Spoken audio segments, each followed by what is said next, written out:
ಭಾಲ್ಕಿ ಪಟ್ಟಣದಲ್ಲಿ ಫೆಬ್ರವರಿ 16ರಂದು ಅಖಿಲ ಭಾರತ ವೀರಶೈವ ಲಿಂಗಾಯತ ಮಹಾಸಭೆಯ 24ನೇ ರಾಷ್ಟ್ರೀಯ ಅಧ್ಯಕ್ಷ ಈಶ್ವರ್ ಖಂಡ್ರೆ ಅವರ ಅಭಿನಂದನಾ ಸಮಾರಂಭ ಆಯೋಜಿಸಲು ಒಮ್ಮತದ ತೀರ್ಮಾನ ಕೈಗೊಳ್ಳಲಾಯಿತು. ಪಟ್ಟಣದ ಹಿರೇಮಠ ಸಂಸ್ಥಾನದಲ್ಲಿ ಪೀಠಾಧಿಪತಿ ಗುರುಬಸವ ಪಟ್ಟದೇವರ ಸಾನ್ನಿಧ್ಯದಲ್ಲಿ ನಡೆದಂಥ ಪೂರ್ವಭಾವಿ ಸಭೆಯಲ್ಲಿ ವಿವಿಧ ಸಮುದಾಯ ಸಂಘ ಸಂಸ್ಥೆಗಳ ಮುಖಂಡರು ಮಾತನಾಡಿ ಅಭಿನಂದನಾ ಸಮಾರಂಭದ ಯಶಸ್ವಿಗೆ ಅಗತ್ಯ ಸಲಹೆಗಳನ್ನು ನೀಡಿದ್ದಾರೆ.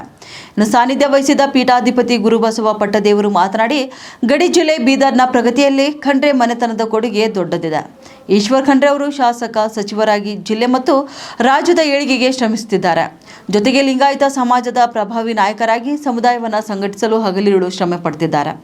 ಅಂಥವರು ವೀರಶೈವ ಲಿಂಗಾಯತ ಮಹಾಸಭೆಯ 24ನೇ ರಾಷ್ಟ್ರೀಯ ಅಧ್ಯಕ್ಷರಾಗಿ ಆಯ್ಕೆಯಾಗಿರುವುದು ನಮ್ಮೆಲ್ಲರಿಗೂ ಹೆಮ್ಮೆ ತರಿಸಿದೆ.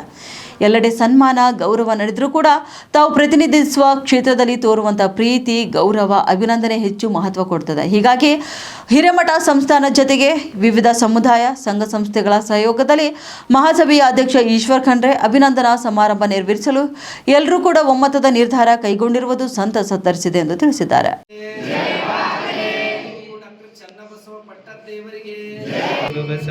ವಿಶ್ವಗುರು ಬಸವಣ್ಣನವರಿಗೆ, ಡಾಕ್ಟರ್ ಚನ್ನಬಸವ ಪಟ್ಟದೇವರ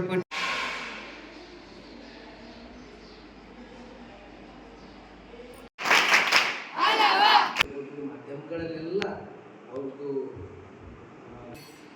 ನಮ್ಮ ಭಾಲ್ಕಿಗೆ, ನಮ್ಮ ರಾಜ್ಯಕ್ಕೆ ಅತ್ಯಂತ ಹೆಮ್ಮೆ ವಿಷಯ.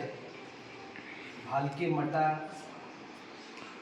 ಯಾರೇ ಇರ್ಬೋದು, ಅವ್ರು ಯಾವುದೇ ಕ್ಷೇತ್ರದಲ್ಲಿ ಸಾಧನೆ ಮಾಡಿದವರನ್ನು, ಚಲೋ ಕಾರ್ಯ ಮಾಡೋರನ್ನು ಗುರುತಿಸ್ತಕ್ಕಂಥದ್ದು, ಅವ್ರಿಗೆ ಗೌರವ ಮಾಡ್ತಕ್ಕಂಥದ್ದು ಹಿಂದಿನ ಹಿಡಿದು ಮಾಡ್ಕೋತ ಬಂದಿರತಕ್ಕಂಥ ಒಂದು ಪರಂಪರೆ ಭಾಲ್ಕಿ ಮಠದಿದೆ.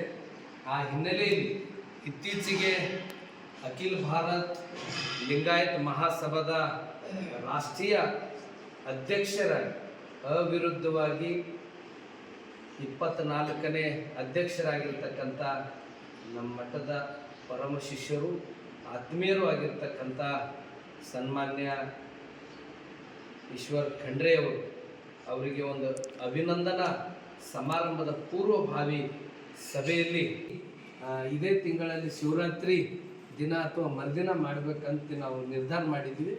ನಾವು 16ನೇ ತಾರೀಕು ಸಾಯಂಕಾಲ 5 ಗಂಟೆಗೆ ಚನ್ನಬಸವ ಆಶ್ರಮದಲ್ಲಿ ಅಭಿನಂದನಾ ಸಮಾರಂಭವನ್ನು ನಡೀತದೆ. ಅಪ್ಪಾಜಿಯವ್ರಿಗೆ ನನಗೆ ಅವರು ಯಾವುದೇ ಜವಾಬ್ದಾರಿ ಕೊಡಿ ಅಥವಾ ನೀವು ಎಷ್ಟು ಜನ ತರಬೇಕು ಅಂತ ತಾವು ನನಗೆ ಆರ್ಡರ್ ಮಾಡಿದರೆ ತಮ್ಮದು ಯಾವುದೇ ಇದಕ್ಕೆ ನಾನು ಶರಣ ಆಗಿ ತಮ್ಮ ಕೆಲಸವನ್ನು ಮಾಡ್ತೇನೆ ಅಂತ. ಅಖಿಲ ಭಾರತ ವೀರಶೈವ ಲಿಂಗಾಯತ ಮಹಾಸಭಾದ ನೂತನ ಅಧ್ಯಕ್ಷರಾಗಿರ್ತಕ್ಕಂಥ ಶ್ರೀಮಾನ್ಯ ಈಶ್ವರ್ ಖಂಡ್ರೆ ಅವರಿಗೆ ಒಂದು ಭವ್ಯ ಅಭಿನಂದನಾ ಸಮಾರಂಭ ನಡೆಸಬೇಕು ಅಂತ ಹೇಳಿದ್ದಾರೆ. ಮತ್ತು ಸರ್ಕಾರಿ ನೌಕರರು ನಮ್ದು ಇನ್ನೂ ಸಹಾಯ ಬೇಕು ಅಂತ ನಾವು ಸಿದ್ಧರಾಗಿದ್ದೀವಿ. ನಮ್ಮ ಜನರಿಗೆ ನಮ್ಮ ನೌಕರ ಶ್ರೇಷ್ಠ ಬಂದರೆ ನಾವು ಈಗಾಗಲೇ ವಾಟ್ಸಪ್ ಮುಖಾಂತರ ಸಂದೇಶ ಕಳಿಸಿ ಹೆಚ್ಚಿನ ಸಂಖ್ಯೆಯಲ್ಲಿ ಬರೋಣ ವ್ಯವಸ್ಥೆ ಮಾಡ್ತೇವೆ. जो आपका जी कार्यक्रम रखे हुए बहुत खुशी की बात है. इतना कहते हुए इतना हो, मैं जितना हो सका हमारे समाज के लोगों आके ಇದು ಒಂದು ಕಾರ್ಯಕ್ರಮ ಅಪೋರಂದಂಗ ಇಡೀ ನಾಡು, ಇಡೀ ಬೆಂಗಳೂರು, ಈ ಕಡೆ ಭಾಲ್ಕಿ ಕಡೆ ತಿರುಗಿ ನೋಡಂಗ ಒಂದು ಏನದ ಅಸ್ಮರಣೀಯವಾದಂಥ ಒಂದು ಈಶ್ವರ್ ಖಂಡ್ರೆ ಅವರದ ಒಂದು ಅಭಿನಂದನಾ ಸಮಾರಂಭ ಆಗಬೇಕು.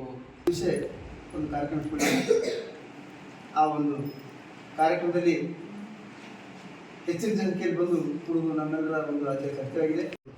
ಇವತ್ತು ನಮ್ಮ ಭಾಲ್ಕಿದಾಗೆ ಗಡಿ ಮಾಡಬೇಕಾದ್ರೆ ನಮ್ಮ ಸಮಾಜ ಕೂಡಿಸ್ಬೇಕಾದ್ರೆ ಚನ್ನಬಸವ ಪಟ್ಟದೇವರು ನಡ್ಕೊಂಡು ಬಂದಿದ್ದಾರೆ. ಮತ್ತು ಹಂಗೆ ಗುರುಬಸವ ಪಟ್ಟದೇವರು ಹಂಗೆ ನಡ್ಕೊಂಡು ಹೋಗ್ತಾ ಇದ್ದಾರೆ ಮುಂದೆ. ಮತ್ತು ಕಾರ್ಯಕ್ರಮ ನಮ್ಮ ಸಮಾಜದಲ್ಲಿ ಎಷ್ಟು ಜನ ಇರಬೇಕು ಅಷ್ಟು ಜನ ನಾವು ಏನಾದ್ರು ಕೆಲಸ ಕೊಡಬೇಕು. ಈಗಾಗಲೇ 5 ಜನ ಮಾಡಿ ನಮ್ಮ ಕರೆಸಿ ಏನು ಮಾರ್ಗದರ್ಶನ ಮಾಡ್ತಾ ಇದ್ದಾರೆ. ಗುರುವಿನ ಒಂದು ಸೇವೆಗಾಗಿ ನಾವು ಸದಾ ಸಿದ್ಧವಾಗಿದ್ದು ಸನ್ಮಾನಿಸುವ ನಮ್ಮೆಲ್ಲ ಗೌರವ ಕರ್ತವ್ಯ ಇದೆ. ಅದಕ್ಕೆ ಭಾರಿ ವಿಜೃಂಭಣೆಯಿಂದ ಕಾರ್ಯಕ್ರಮ ಮಾಡಬೇಕಂತ ಇವರು ಬೇಕಂತಿದ್ದಿಲ್ಲ. ಆದರೆ ಇವ್ರು ಏನು ಗಾಯಕ ನೋಡಿ, ಇವ್ರ ಮೆಹನತ್ ನೋಡಿ, ಇವರ ನಿಯತ್ ನೋಡಿ, ಇವ್ರ ಬುದ್ಧಿ ನೋಡಿ, ಇವ್ರ ಜ್ಞಾನ ನೋಡಿ, ಇವ್ರ ಕರ್ತವ್ಯ ನಿಷ್ಠೆ ನೋಡಿ ಅಖಿಲ ಭಾರತ ವೀರಶೈವ ಮಹಾಸಭಾ ಅಧ್ಯಕ್ಷರಾಗಿ ಎಲ್ಲ ಕನ್ನಡ ಪರ ಸಂಘಟನೆಗಳು, ಎಲ್ಲ ಅಭಿಮಾನಿಗಳು ಕೂಡಿಸುವಂಥ ಕೆಲಸ ಮಾಡ್ತೀವಿ.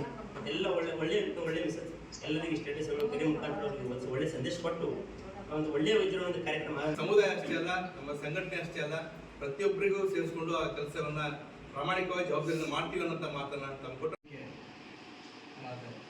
ತಿಮ್ಮಣ್ಣ ಖಂಡ್ರೆಯವರ ಮಗ ಜಿಲ್ಲಾ ಉಸ್ತುವಾರಿ ಸಚಿವರಾಗಿ ಅಮೋಘವಾಗಿ ಮತ್ತು ಉತ್ತಮ ಕಾರ್ಯವನ್ನು ಮಾಡ್ತಾ ಇದ್ದಾರೆ. ಅವ್ರ ಗುರುಗಳು ಏನು ಹೇಳ್ತಾರೋ ಅದಕ್ಕೆ ನಾವು ಸಹಭಾಗಿಯಾಗಿ ಅವ್ರದ್ದು ಶ್ರೀ ಗುರು ಬಸವಲಿಂಗ ಇದು ಸ್ಟೇಜಿಗೆ ಹೋಗತ್ತಾನ ಹೆಣ್ಮಕ್ಳಿಗೆ ಸಲ ಹೂವು ಹಾಕಲಕ್ಕ ನೆನೆಸಿದರೆ ಎಲ್ಲರೂ ನಮ್ಮವರೆಂಬ ಭಾವ ಇಟ್ಕೊಂಡು ಭಾಳ ಒಳ್ಳೊಳ್ಳೆ ಸಲಹೆ ಸೂಚನೆಗಳು ಬಂದವ. ಶರಣಾರ್ಥಿ